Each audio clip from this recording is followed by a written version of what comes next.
The pyramids and Sphinx of the Giza Plateau are possibly thousands of years older than mainstream researchers suggest.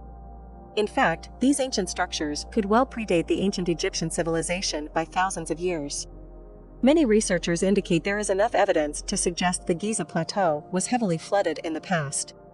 Interestingly, given the evidence found at the Giza Plateau, the pyramids and Sphinx could be some of the megalithic structures that survived the Great Deluge. Researchers suggest that the Sphinx, the Temple of the Sphinx, and the first 20 fields of the Great Pyramid of Giza exhibit erosion due to deep water saturation.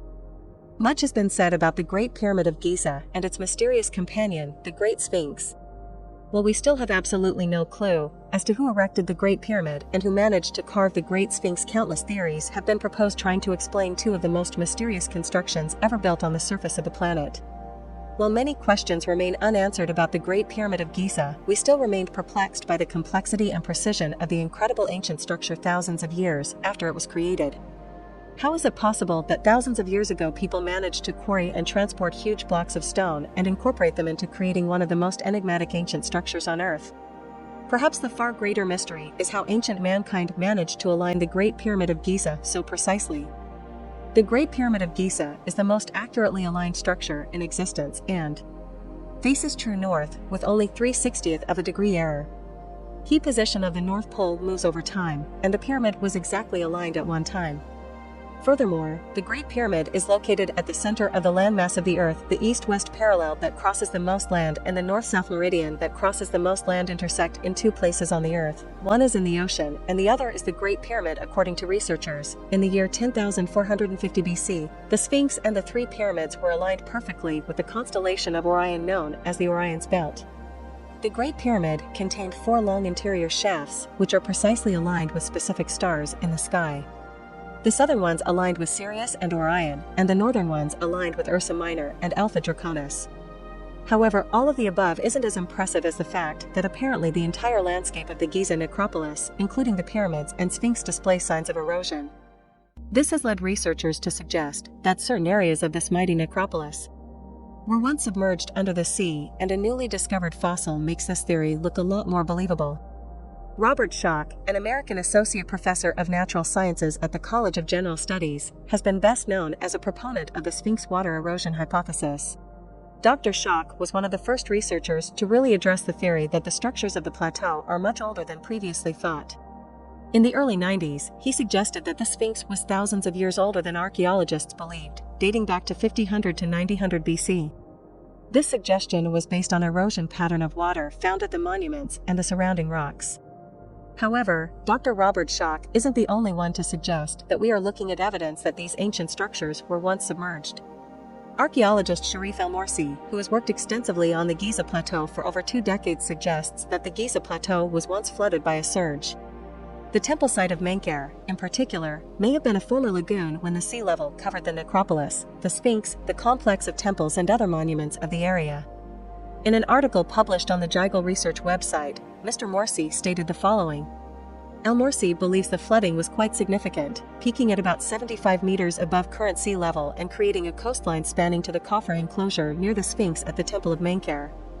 El-Morsi also suggests that there is evidence present at the monuments and surrounding blocks that indicate the presence of tidal waves in the past, and even suggest an intertidal zone of about 2 meters. But there are several other theories which different scientists have suggested. Some researchers believe that the echinid found on the limestone was actually exposed by erosion, and the fossilized creature was part of the original limestone that had formed 30 million years ago. But Morsi responded to these claims in an interesting way and suggested that the creature was cemented or petrified in a relatively recent time, citing evidence that the creature was found placed gravitationally on the floor, that the fossil was in almost perfect condition and was located within the intertidal range of the lagoon, which is a big contrast to the small fish typically found in limestone blocks. Mr. Morsi stated the following. 2 Ukrainian scientists who presented their study at the International Conference of Geoarchaeology and Archaeomineralogy held in Sofia, titled Geological Aspect of the Problem of Dating the Great Egyptian Sphinx Construction, suggest the Great Sphinx of Giza is hundreds of thousands of years old and present clear indications of water erosion. According to Manichev and Parkhomenko, Manichev and Parkhomenko firmly believe that the Sphinx had to be submerged for a long time underwater and, to support this hypothesis, they point towards existing literature of geological studies of the Giza Plateau. according to Manichev and Parkhomenko. While many people firmly oppose the theories presented by Manichev, Parkhomenko, and Schoch, others strongly believe that the magnificent monuments located today at the Giza Plateau are the ultimate evidence of pre-flood monuments, built by an entirely different civilization that predates the civilization which inhabited the land of the pharaohs, possibly even before the Great Flood, described in numerous ancient texts by different cultures. While many people oppose the idea that a great flood existed on Earth, researchers estimate that in the last 140,000 years, sea levels have fluctuated by over 120 meters in different parts of the world. Interestingly, Robert Ballard, who was one of the best-known underwater archaeologists, probed the depths of the Black Sea near the coast of modern-day Turkey, looking for traces of an ancient civilization that dates back to the times of Noah, indicating that the Great Biblical Flood, mentioned in ancient Sumerian texts, was real. Ballard even established a timeline of the events by carbonating shells found along the ancient coastline. Ballard estimates that around 5000 BC the catastrophic flood occurred, a date that according to many scholars is the date when Noah's historic flood also took place. The story of a great flood sent by God, or gods according to much earlier testimony, to destroy humanity for its sins, is a widespread account shared by many religions and cultures around the world, and dates back to our earliest recorded history. From India to ancient Greece, Mesopotamia, and even among North American Indian tribes, there is no shortage of such tales that often sound the same. Some of these stories truly sound so similar that one could wonder whether all cultures around the planet had experienced such an event. Can it be that all flood accounts so zealously repeated around the world are a collection of myths or isolated incidents that mainstream academia maintains? Or was the Great Flood a single worldwide cataclysm that affected all humanity at one point during our prehistory? While small, isolated disasters can stress and frighten affected populations equally, their overall effect is short-lived, and they often fade from memory within decades, if not years.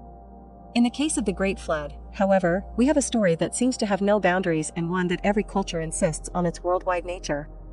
How big and how destructive a disaster it must have been to have seared itself into our ancestors' collective memory for thousands of years.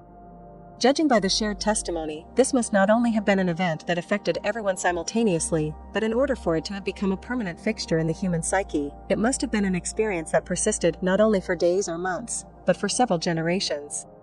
Based on all of the above, it isn't hard to wonder if it is possible that the magnificent pyramids of Giza and the Great Sphinx were in fact built before the Great Flood by a very ancient civilization which predates even the earliest Egyptian records.